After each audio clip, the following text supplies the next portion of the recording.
क्या आपने कभी मन ही मन भगवान से बात करने की कोशिश की है? क्या आप भी यह जानना चाहते हैं कि ईश्वर हमें कैसे जवाब देते हैं? आज हम एक ऐसे दिव्य विषय को छूने जा रहे हैं जो हर आत्मा की गहराई से जुड़ा है, ईश्वर से बातचीत की विधि। यह केवल प्रार्थना करने की बात नहीं है, यह उस जीवंत संवाद की विधि है जहां न केवल हम ईश्वर से बात करते हैं, बल्कि ईश्वर भी हमें उत्तर देते हैं। आधुनिक युग के महान संत परमहंस योगानंद जी ने इस विषय पर गहराई से प्रकाश डाला है। यह ऑडियो बुक उनके 1944 में दिए गए दिव्य प्रवचनों पर आधारित है, जिसमें वे यह समझाते हैं कि हम कैसे अपने जीवन में ईश्वर की जीवंत उपस्थिति का अनुभव कर सकते हैं। तो चलिए इस आध्यात्मिक यात्रा की शुरुआत करते हैं। परमहंस योगानंद जी के अनुसार ईश्वर से संवाद करना केवल एक कल्पना नहीं, एक अनुभवजन्य सच्चाई है। जब वे भारत में थे, तब उन्हें कई महान संतों के सानिध्य में यह दिव्य दृश्य देखने का सौभाग्य मिला, जब वे संत ईश्वर से सीधे बात कर रहे थे, जैसे कोई पुत्र अपने पिता से करता है। योगानंद जी कहते हैं, ईश्वर से संवाद केवल एक तरफा नहीं होता, यह एक सजीव वार्तालाप होता है जिसमें हम बोलते हैं और ईश्वर उत्तर देते हैं। यह शक्ति, यह संबंध हर एक मनुष्य में निहित है। कोई विशेष योग्यता नहीं चाहिए, जरूरत है तो केवल हृदय की तीव्र पुकार की।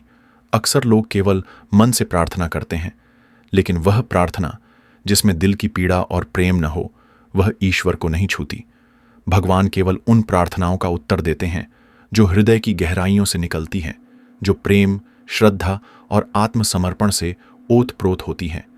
और यही योगानंद जी हमें सिखा रहे हैं कि हम ईश्वर को कैसे उत्तर देने के लिए प्रेरित कर सकते हैं। संसार के सभी पवित्र ग्रंथ, चाहे वह गीता हो, बाइबल हो या कुरान, भगवान और मनुष्य के बीच हुए संवादों से भरे हुए हैं। तो प्रश्न यह नहीं है कि क्या भगवान उत्तर देते हैं, बल्कि यह है, क्या हम उस उत्तर को सुनने के लिए सच में तैयार हैं? जब हम ईश्वर से बात करें, तो हमें उनके साथ उतनी ही आत्मीयता और विश्वास के साथ बात करनी चाहिए जैसे हम अपने माता पिता से करते हैं। परमात्मा से हमारा संबंध कोई सौदेबाजी नहीं, बल्कि निष्कलंक प्रेम पर आधारित होना चाहिए। ऐसा प्रेम जो शर्तों से परे हो।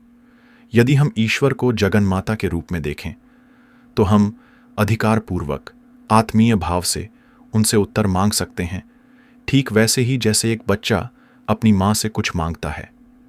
ईश्वर प्रेम और क्षमा का मूर्त रूप है। जैसे एक मां अपने बच्चे को चाहे वह कितना भी गलती कर बैठे, फिर भी क्षमा कर देती है, वैसे ही ईश्वर भी हमारे प्रति अनंत प्रेम रखते हैं। यह आवश्यक है कि हम ईश्वर की कोई सुस्पष्ट धारणा बनाएं, जैसे कि उन्हें जगन माता के रूप में देखें, अन्यथा हमारे मन में स्पष्ट संवाद नहीं बन पाएगा। ईश्वर से उत्तर प्राप्त करने की इच्छा दृढ़ होनी चाहिए। आधा अधूरा विश्वास या संदेह से भरी प्रार्थना हमें उस दिव्य उत्तर तक नहीं पहुंचा सकती।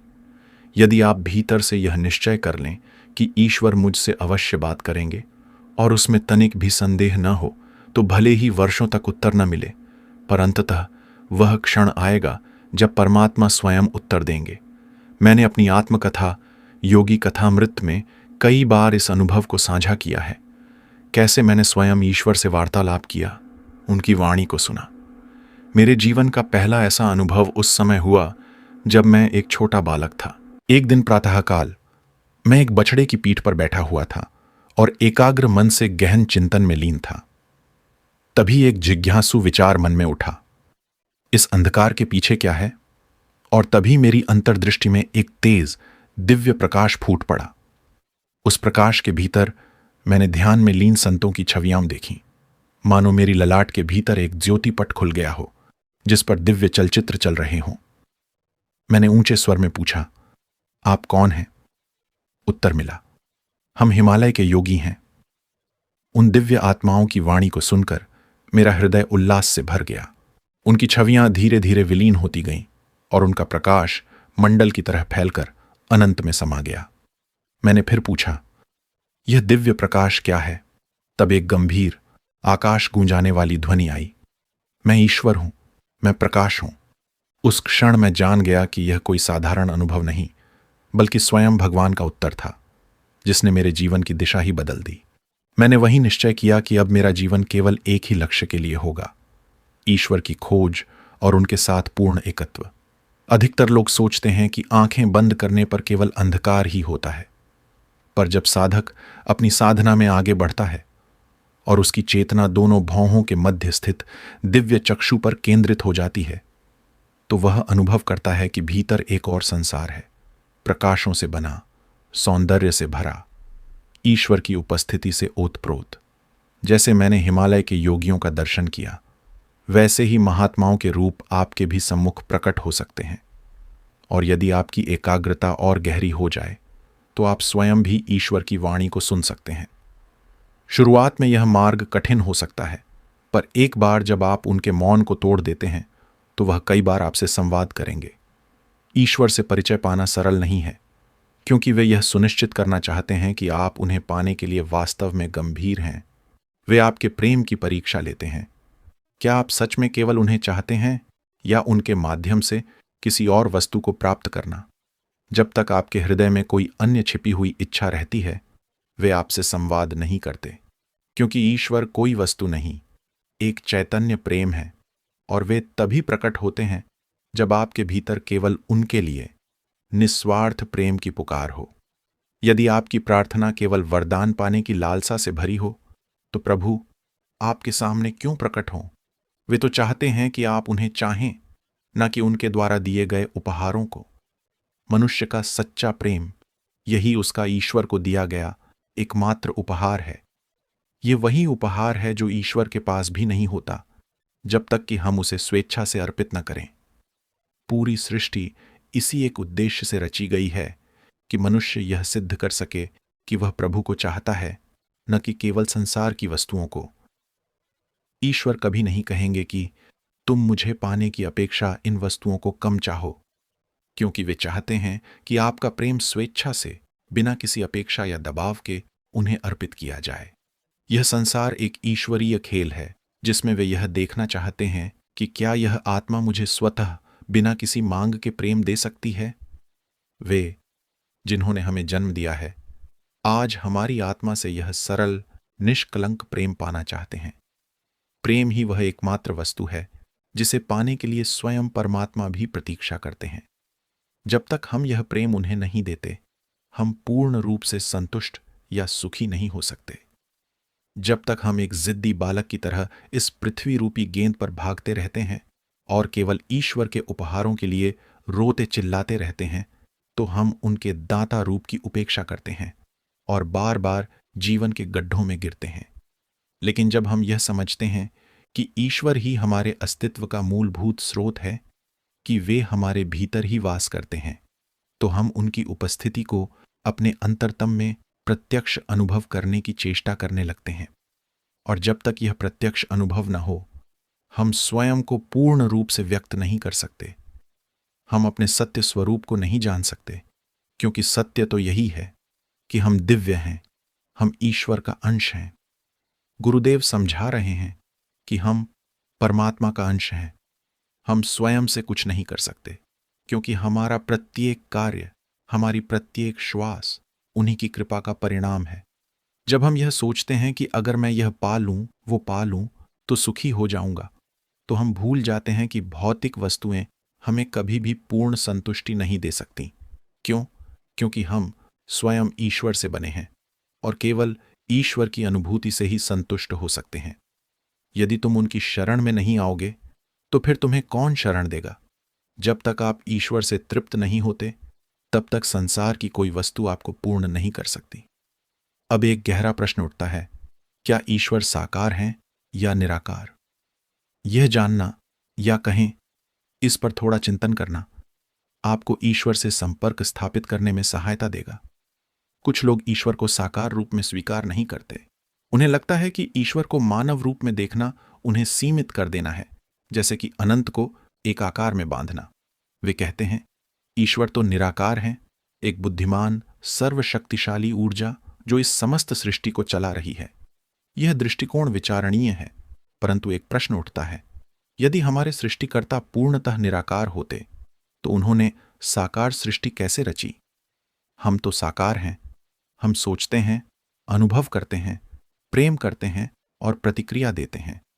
ईश्वर ने हमें दूसरों की भावनाओं को समझने की शक्ति दी है, तो क्या वे स्वयं इस भावना से रहित होंगे? नहीं। निसंदेह प्रभु भी उस पारस्परिकता में सहभागी हैं जिससे यह सृष्टि चल रही है। वे हमारे साथ व्यक्तिगत रूप से संपर्क कर सकते हैं जब भी हम चाहें। भगवान हमारे साथ वार्तालाप कर सकते हैं। वे केवल एक दूरस्थ सत्ता नहीं हैं जो मौन होकर हमारी प्रार्थनाएं सुनती हैं पर उत्तर नहीं देती। ऐसी धारणा एक दार्शनिक भ्रम है, क्योंकि ईश्वर सब कुछ हैं। वे साकार भी हैं, निराकार भी। वे बाहर भी हैं, भीतर भी। उन्होंने जब साकार सृष्टि बनाई तो वे स्वयं भी साकार हो सकते हैं। और यह विचार कि ईश्वर मनुष्य रूप में प्रकट हो सकते हैं हमारे भीतर की एक बहुत ही गहरी आध्यात्मिक आवश्यकता को पूर्ण करता है। यह हमें यह आश्वासन देता है कि हम अकेले नहीं हैं, कि हमारे प्रेम का, हमारी पुकार का उत्तर देने वाला कोई है जो हमें जानता है, जो हमारे निकट है। हे प्रभु, आप केवल कुछ संतों को ही अपनी वाणी क्यों सुनाते हैं? क्या मैं भी आपकी आवाज नहीं सुन सकता? क्या आप केवल उनके लिए ही प्रकट होते हैं जो सिद्ध हैं? आप निराकार हैं, अदृश्य हैं, अगोचर हैं। फिर भी मैं यह पूर्ण विश्वास रखता हूं कि मेरी सच्ची भक्ति की पुकार पर आप साकार रूप में प्रकट हो सकते हैं। ईश्वर को मनुष्य की तीव्र भक्ति द्रवित कर सकती है, इतना कि वे व्यक्तिगत रूप लेकर सामने आ सकते हैं। यदि हम पूरे समर्पण और गहराई से प्रार्थना करें तो हम भी उन संतों की तरह प्रभु के दर्शन कर सकते हैं जिन्होंने अपने जीवन में उन्हें सशरीर अनुभव किया। स्वामी शंकराचार्य ने कहा था, मैं आत्मा हूं, तू वही है, तत्वमसि। अनेक संतों और महात्माओं ने अनुभव किया है कि हम सभी मनुष्य ईश्वर की ही प्रतिछाया हैं। मैं यह बात पुस्तकों से नहीं, प्रत्यक्ष अनुभव से कह रहा हूं। मैं बहुत कम पढ़ता हूं, पर जो कुछ मैंने अनुभव किया है वह सत्य है। और जो सत्य का प्रत्यक्ष अनुभव करता है उसकी वाणी में अधिकार होता है, भले ही सारी दुनिया उससे असहमत क्यों न हो। ईश्वर की प्रतिछाया होना क्या है? हमारा शरीर, हमारी चेतना, हमारे भीतर की गति, यह सब ईश्वर के सूक्ष्म रूप की अभिव्यक्ति है। यह चेतना, यह अनुभव की शक्ति, यह सर्वज्ञता, यह व्यापकता जो हमें क्षण भर में आकाशगंगा से ध्रुव तारे तक ले जाती है, यह ईश्वर का ही अंश है। क्योंकि विचार में कोई दूरी नहीं होती, क्योंकि चेतना अपने आप को अनुभव करती है और ईश्वर ब्रह्मांड की चेतना के रूप में सृष्टि के हर परमाणु को जानता है। मनुष्य में भी चेतना की यही क्षमता है, भले ही बहुत कम लोग इसे पहचानते हैं। उसमें इच्छा शक्ति है जिससे वह सृष्टि की तरह सृजन कर सकता है। उसमें भावना है, प्रेम है, बुद्धि है, तर्क है, ठीक वैसे ही जैसे ईश्वर में है। यही कारण है कि कहा गया, मनुष्य ईश्वर की प्रतिछाया है। हमारा शरीर क्या है? ऊर्जा। यह शरीर ठोस नहीं है, केवल ऐसा प्रतीत होता है। हमारे शरीर में जो ऊर्जा प्रवाहित हो रही है वह केवल शरीर को चलाने की शक्ति नहीं, बल्कि एक विराट ब्रह्मांडीय शक्ति का प्रमाण है। वही शक्ति, वही ऊर्जा जो सृष्टि को पोषित करती है, हमारे भीतर भी है। हमारा शरीर बना है अणुओं से, परमाणुओं से, विद्युत कणों से, और ये विद्युत कण बने हैं प्राण शक्ति से, सूक्ष्म ऊर्जा के असंख्य बिंदुओं से। यदि आप ध्यान में प्रवेश करें, अपने दोनों भौहों के मध्य दिव्य चक्षु द्वारा देखें, तो आप अपने शरीर को प्रकाश के असंख्य कणों के रूप में देख सकते हैं, जैसे टिमटिमाते हुए नक्षत्र हों। आपके भीतर 27 खरब कोशिकाएं हैं और उनसे उठती ऊर्जा की यह चमक बताती है कि आप कौन हैं। माया ही है जो इस शरीर को ठोस और मांस युक्त दिखाती है। वास्तव में यह केवल कंपन है, ऊर्जा है, ईश्वर की एक झलक है, हमारे भीतर ही समाई हुई। वास्तव में यह द्रव्य नहीं बल्कि ऊर्जा है, क्योंकि हम समझते हैं कि हम रक्त और मांस से बने हैं। अतः कभी कभी हम स्वयं को अशक्त महसूस करते हैं, लेकिन यदि हम अपने शरीर में चेतना का अनुभव करें तो हमें यह समझ में आएगा कि शरीर केवल 5 कंपनीय तत्वों, पृथ्वी, जल, अग्नि, आकाश और वायु की एक स्थूल अभिव्यक्ति के अतिरिक्त कुछ नहीं है। मानव शरीर इन 5 तत्वों द्वारा संगठित है। संपूर्ण ब्रह्मांड जो ईश्वर का शरीर है, उन्हीं 5 तत्वों से बना है जिनसे मनुष्य का शरीर रचित है। हमारे शरीर को तारे की आकृति में देखा जा सकता है, जिसमें इन 5 तत्वों की किरणों का प्रतीक है। सिर, दोनों हाथ और पैर उस तारे के 5 कोने हैं। इसी प्रकार से हम ईश्वर के प्रतिरूप में बनाए गए हैं। हमारी 5 उंगलियां भी ब्रह्मांडीय बुद्धि और तत्वों के 5 स्पंदनों का प्रतिनिधित्व करती हैं, जो सृष्टि की संरचना को बनाए रखते हैं। अंगूठा पृथ्वी तत्व का प्रतिनिधित्व करता है, इसलिए यह सबसे मोटा है। प्रथम अंगुली जल तत्व को व्यक्त करती है। द्वितीय अंगुली अग्नि तत्व का प्रतिनिधित्व करती है, इसीलिए यह सबसे लंबी है। तृतीय अंगुली वायु तत्व को व्यक्त करती है और सबसे छोटी उंगली आकाश तत्व का प्रतीक है, जो सूक्ष्म और अत्यंत सूक्ष्म है। इस प्रकार प्रत्येक उंगली की रगड़ने से यह शक्ति की अनुप्रमाणन का प्रतिनिधित्व करती है। इसीलिए बीच की उंगली जो अग्नि तत्व को व्यक्त करती है और नाभि जो मेरुदंड के अग्नि चक्र के सामने स्थित है, पाचन क्रिया और शरीर के अन्य कार्यों को नियमित करती है। भगवान सृष्टि की गति को बनाए रखते हैं। शरीर में पांव और टांगें इस गति को व्यक्त करने के लिए विकसित हुए हैं। पांव के पंजे ऊर्जा की 5 किरणों का भौतिक रूप है। आंखों की पुतली और सफेद भाग क्रमशः सत, तत् और ओम का प्रतीक हैं।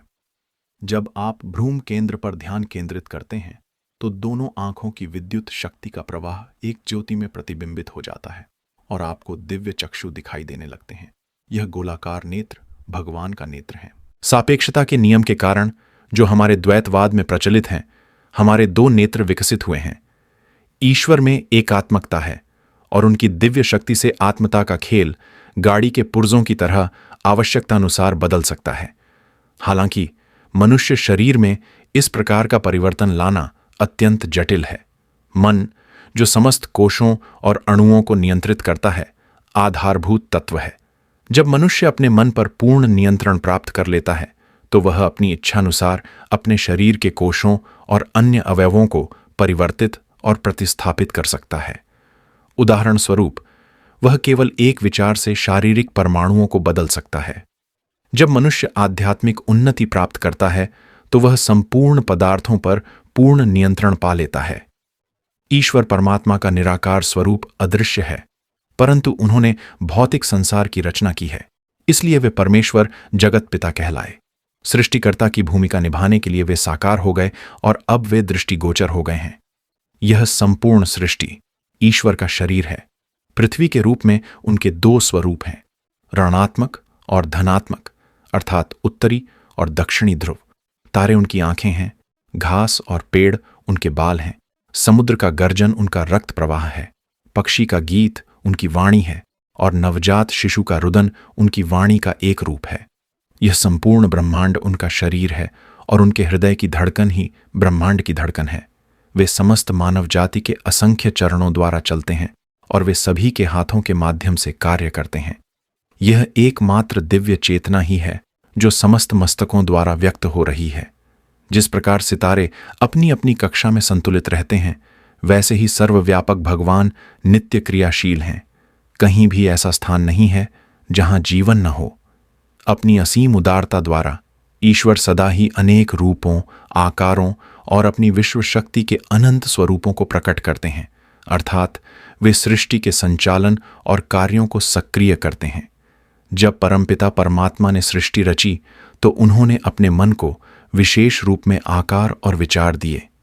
पहले उन्होंने संपूर्ण विश्व को बाह्य रूप दिया, तत्पश्चात मानव की सृष्टि की। अपने लिए ग्रहीय मंडलों का भौतिक रूप बनाने हेतु ईश्वर ने 3 स्वरूप प्रदर्शित किए। 1 विश्व चैतन्य, 2 विश्व शक्ति, 3 विश्व द्रव्य या पदार्थ। ये तीनों क्रमशः ईश्वर के कारण शरीर, मनुष्य के सूक्ष्म शरीर और स्थूल शरीर को दर्शाते हैं। इन सभी की आत्मा या जीवन परमात्मा है। परमात्मा समष्टि रूप में विश्व चैतन्य, विश्व शक्ति और ब्रह्मांड के रूप में प्रकट होते हैं और व्यष्टि रूप में वे मानव चेतना, मानव शक्ति और मानव शरीर के रूप में प्रकट होते हैं। इस प्रकार हम फिर से यह समझते हैं कि निसंदेह मनुष्य ईश्वर की प्रतिछाया में निर्मित है। ईश्वर स्पंदन द्वारा संवाद करते हैं और उनके कंपन के माध्यम से भी हम संवाद करते हैं।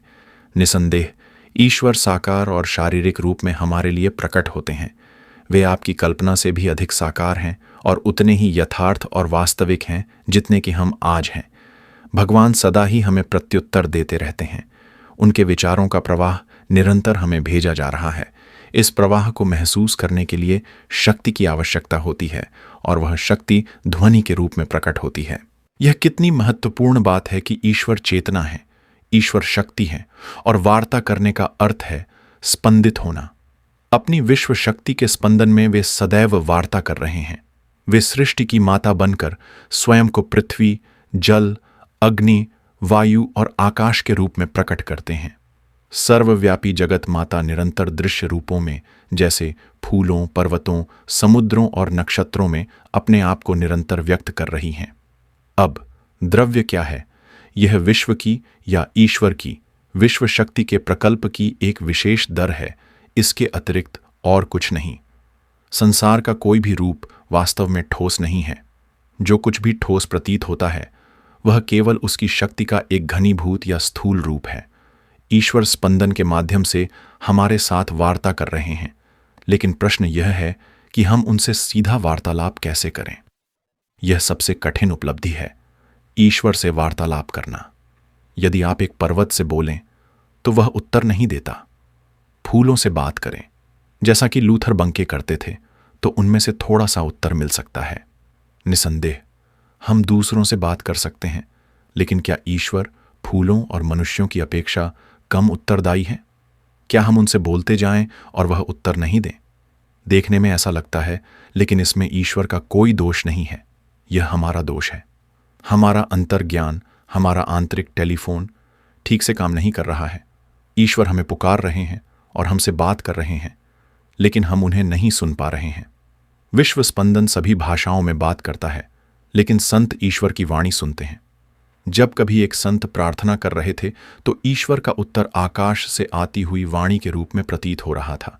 ईश्वर को बोलने के लिए किसी कंठ की आवश्यकता नहीं है।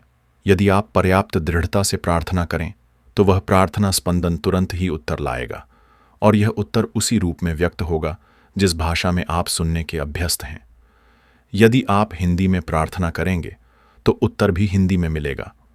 यदि आप अंग्रेजी में प्रार्थना करेंगे तो उत्तर अंग्रेजी में मिलेगा। विभिन्न भाषाओं के प्रकल्प ईश्वर के विश्व स्पंदन से उत्पन्न होते हैं। ईश्वर स्वयं विश्व स्पंदन के रूप में सभी भाषाओं को जानते हैं। भाषा क्या है? यह एक विशेष प्रकार का स्पंदन है। और स्पंदन क्या है? यह एक विशिष्ट प्रकार की शक्ति है। शक्ति क्या है? यह एक विशेष प्रकार का विचार है। यद्यपि ईश्वर हमारी सभी प्रार्थनाओं को सुनते हैं, फिर भी वे हमेशा तुरंत उत्तर नहीं देते। हमारी अवस्था उस बालक की तरह होती है जो अपनी माँ को पुकारता है, लेकिन माँ उसे तुरंत अपने पास नहीं बुलाती। वह उसे शांत करने के लिए खिलौने दे देती है।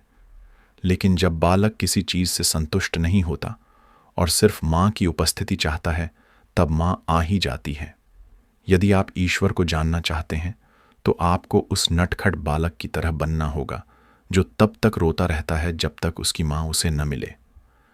यदि आप निश्चय कर लें कि आप कभी नहीं रुकेंगे, तब संसार की माता आपके पास आएगी, चाहे वह कितनी भी व्यस्त क्यों न हो। यदि आप लगातार पुकारते रहेंगे तो वह बोलने के लिए बाध्य हो जाएगी। हिंदू धर्म के ग्रंथ कहते हैं कि यदि कोई भक्त एक दिन या एक रात या एक पल भी बिना रुके पूरी भक्ति से ईश्वर को पुकारे तो वे अवश्य उत्तर देंगे। लेकिन कितने भक्त इस तरह की अनवरत भक्ति करते हैं? प्रतिदिन के कार्य माया के रूप में हमें ईश्वर से दूर रखते हैं।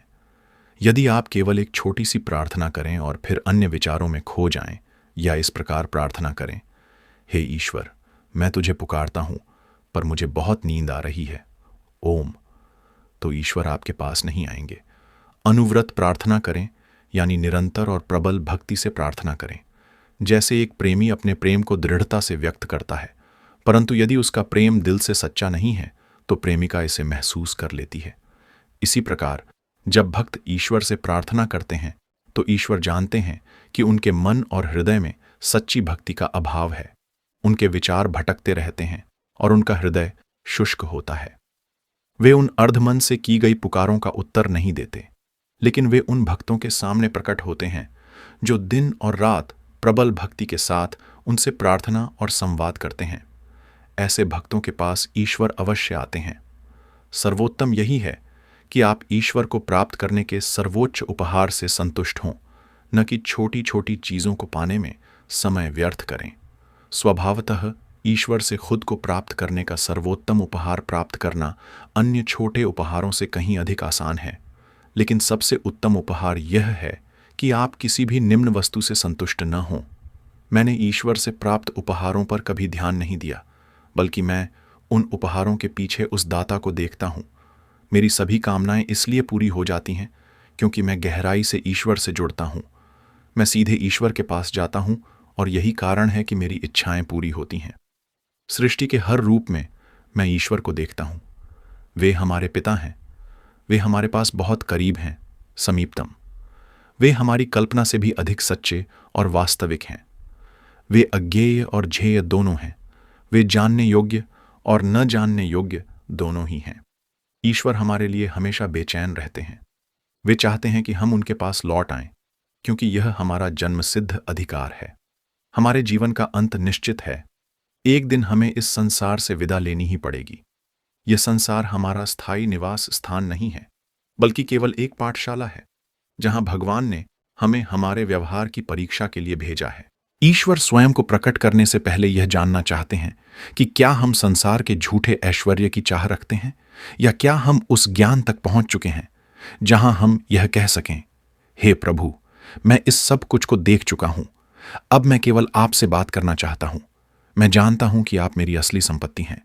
जब सभी मुझसे मुंह मोड़ लेंगे तो आप ही मेरा साथ देंगे। मनुष्य जीवन में धन, दौलत और अन्य सांसारिक सुखों की खोज करता है, परंतु ऐसे लोग केवल भाग्य की कठपुतलियां होते हैं। जब व्यक्ति को जीवन का असली उद्देश्य समझ में आ जाता है तो वह स्वाभाविक रूप से ईश्वर की खोज शुरू कर देता है। हमें अपनी खोई हुई दिव्य संपत्ति को पुनः प्राप्त करने के लिए ईश्वर से मांगना चाहिए। जितना अधिक व्यक्ति निस्वार्थ होता है, उतना ही वह दूसरों की भलाई के लिए काम करता है और उतनी ही अधिक ईश्वर के विषय में उसकी जिज्ञासा बढ़ती है। जब हम केवल सांसारिक इच्छाओं और चिंताओं में उलझे रहते हैं, तब हमारी आत्मा की प्रसन्नता दूर होती जाती है। हम इस संसार में इंद्रियों के कीचड़ में रेंगने और दुखों का सामना करने के लिए नहीं भेजे गए हैं। संसार में जो भी है वह दुख से जुड़ा हुआ है, क्योंकि वह आत्मा के आनंद को रोकता है। सर्वोच्च आनंद तो ईश्वर के चिंतन में ध्यान लगाने से प्राप्त होता है। हमें क्यों भविष्य की चिंता करनी चाहिए? क्यों हम अनावश्यक चीजों पर ध्यान देते हैं? आजकल लोग अपने जीवन को कामकाजी व्यस्तताओं, सामाजिक गतिविधियों और भोजन में व्यस्त कर लेते हैं। हमें अपने जीवन को सरल बनाना चाहिए और अपना पूरा ध्यान ईश्वर पर केंद्रित करना चाहिए। यह संसार केवल ईश्वर के पास लौटने की तैयारी का स्थान है। ईश्वर यह जानना चाहते हैं कि क्या हम उनसे उपहारों से अधिक कुछ चाहते हैं। वे हमारे पिता हैं और हम उनकी संतान। हमारे प्रेम का उन पर अधिकार है और उनके प्रेम का हम पर अधिकार है। हमारे कष्ट इसलिए होते हैं क्योंकि हम उनकी अवहेलना करते हैं, लेकिन वे हमेशा हमारी प्रतीक्षा करते हैं। ईश्वर ने मानव को थोड़ी अधिक बुद्धि दी है, जिससे वह ईश्वर को स्वीकार या अस्वीकार करने में स्वतंत्र है। हम अक्सर थोड़ा धन, थोड़ा सुख या थोड़ी प्रेम के भिखारी बने रहते हैं, जबकि हमें ईश्वर से मिलने वाले अनंत आनंद को समझना चाहिए। क्यों हम ऐसी वस्तुओं की इच्छा करें जो एक दिन हमसे छीन ली जाएं? आप कब तक धन, रोग और समस्याओं के लिए शोक मनाते रहेंगे? आपकी वास्तविक आवश्यकता अमृतत्व और भगवान के राज्य को प्राप्त करना है। यही असली सुख है। संतों ने हमेशा अनासक्ति पर बल दिया है। संसार में आपकी आसक्ति आपको भगवान के पूर्ण साम्राज्य से दूर कर सकती है। संसार का अर्थ है संन्यास, लेकिन संन्यास का मतलब सब कुछ छोड़ देना नहीं है। इसका अर्थ है तुच्छ भोग विलास को छोड़कर अक्षय आनंद को प्राप्त करना। ईश्वर तब आपसे संवाद करते हैं जब आप उनके लिए काम कर रहे होते हैं। आपको हमेशा उनके संपर्क में रहना चाहिए। जो भी विचार आपके मन में आए, उन्हें ईश्वर से साझा करें और उनसे कहें, प्रभु, अपने स्वरूप को प्रकट करें। ईश्वर पहले आपके मनोकामनाओं को पूरा करेंगे और आपको यह अनुभव कराएंगे कि आप उनके ध्यान में हैं। परंतु उनके उपहारों से संतुष्ट मत होइए। उनसे यह कहिए कि आप उन्हें पाए बिना कभी संतुष्ट नहीं होंगे। अंत में वे आपको उत्तर देंगे। कभी कभी यह उत्तर किसी संत पुरुष के दर्शन के रूप में हो सकता है, या आप दिव्य वाणी को सुन सकते हैं। उस समय आपको ज्ञात होगा कि आप वास्तव में ईश्वर के संपर्क में हैं। ईश्वर को प्राप्त करने के लिए अटल और निरंतर उत्सुकता की आवश्यकता होती है। यह उत्सुकता कोई और नहीं सिखा सकता, आपको इसे स्वयं विकसित करना होगा। आप एक घोड़े को पानी के पास ले जा सकते हैं, लेकिन उसे पानी पीने के लिए बाध्य नहीं कर सकते। उसी तरह जब आपके हृदय में ईश्वर के लिए प्रबल प्यास होगी, तब वे आपके सामने प्रकट होंगे। आपका हृदय जब पूरी तरह से पुकार करेगा, तब भगवान अवश्य आएंगे। ईश्वर से उत्तर पाने के लिए आपको संदेह और अविश्वास को अपने मन से बाहर करना होगा। अधिकांश लोग अपने संदेह के कारण कोई उत्तर प्राप्त नहीं करते। यदि आप यह दृढ़ निश्चय कर लें कि आपको ईश्वर से उत्तर मिलेगा, तो कोई भी शक्ति आपको रोक नहीं सकती। जब आप पूरी उम्मीद छोड़ देते हैं, तो आप अपने ही खिलाफ निर्णय लिखते हैं। एक सफल व्यक्ति असंभव शब्द को नहीं जानता। आपके भीतर विश्वास और ईश्वर की असीम शक्ति है, जो किसी भी मुश्किल को पार कर सकती है। ईश्वर अपनी चेतना से जानते हैं कि उन्होंने ही सब वस्तुओं का निर्माण किया है। विश्वास का अर्थ है यह ज्ञान और दृढ़ धारणा कि हम ईश्वर की छाया में निर्मित हैं। जब हम अपने भीतर उनकी चेतना से संपर्क करते हैं, तो हम भी सृष्टि के रूप में रचनात्मक शक्तियों का अनुभव कर सकते हैं। आपकी इच्छा शक्ति में ईश्वर की सर्वशक्तिमान शक्ति निहित है। जब विपत्तियां आती हैं और आप उन स्थितियों में भी पराजित होने से इनकार कर देते हैं, तब जब आपका मन स्थिर हो जाता है, तो आप अनुभव करेंगे कि ईश्वर आपको उत्तर दे रहे हैं।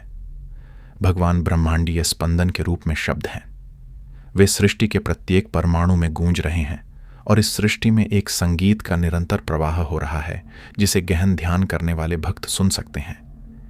इस क्षण में मैं ईश्वर की वाणी सुन रहा हूं। वह ध्वनि ब्रह्मांडीय ध्वनि है, जो उस भाषा में बदल जाती है जिसे हम जानते हैं।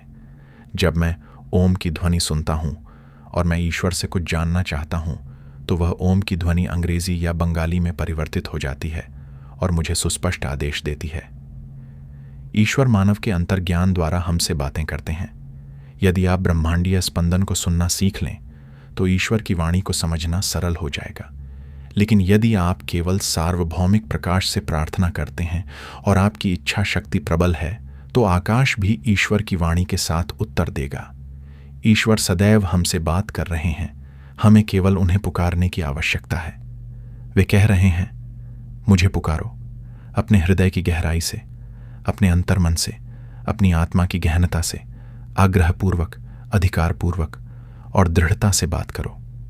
मुझे पाने के दृढ़ निश्चय के साथ पुकारते जाओ, चाहे मैं कितनी ही बार उत्तर न दूं। यदि तुम निरंतर मुझे पुकारते रहोगे, मैं तुम्हारे पास आऊंगा। हे मेरे मौन प्रियतम, मुझसे बोलो। यह शब्द न केवल हमारे हृदय की पुकार है, बल्कि यह हमारी आत्मा की गहरी इच्छा भी है, जो परमात्मा से मिलने की उत्कंठा से उत्पन्न होती है। जब आप एक बार भगवान से मिलते हैं, तो यह अनुभव आपके भीतर सदा के लिए बना रहता है। भले ही शंका और विश्वास की कमी हमें घेर ले, भगवान सच्चे प्रेमियों की पुकार का उत्तर देते हैं। उनका उत्तर कभी भी देर से नहीं आता, बस हमें सच्चे हृदय से पुकारने की आवश्यकता होती है। जैसे हम ईश्वर की उपस्थिति के लिए निरंतर प्रयास करते हैं, वैसे ही वह हमें अपने आशीर्वाद से समृद्ध कर देते हैं। आखिरकार हमें यह समझना होगा कि प्रभु की उपस्थिति सच्चे भक्ति और विश्वास में ही पूरी तरह महसूस होती है। इस अनुभूति में समर्पण और निरंतरता की आवश्यकता होती है। जब हम भगवान से बिना किसी शंका के और पूरे दिल से जुड़ते हैं, तब हमें उनकी आवाज़ सुनाई देती है और यह हमें जीवन के उच्चतम सत्य की ओर मार्गदर्शन करती है। आशा है कि इस वीडियो ने आपके मन और आत्मा को शांति और प्रेरणा दी होगी। अगर आपको यह वीडियो पसंद आया हो, तो कृपया लाइक करें, शेयर करें और नीचे कमेंट करके हमें अपने विचार ज़रूर बताएं। अगर आपने अभी तक हमारे चैनल को सब्सक्राइब नहीं किया है, तो सब्सक्राइब करें, ताकि आप ऐसे और भी गहरे आध्यात्मिक विषयों पर आधारित वीडियोस को आसानी से देख सकें। हमारे चैनल पर इस तरह की और भी वीडियोस मौजूद हैं, जो आपके जीवन को एक नई दिशा और समझ दे सकती हैं। तो जल्दी से वीडियो का आनंद लें और इस यात्रा में हमारे साथ बने रहें। धन्यवाद और भगवान का आशीर्वाद आपके साथ हमेशा रहे।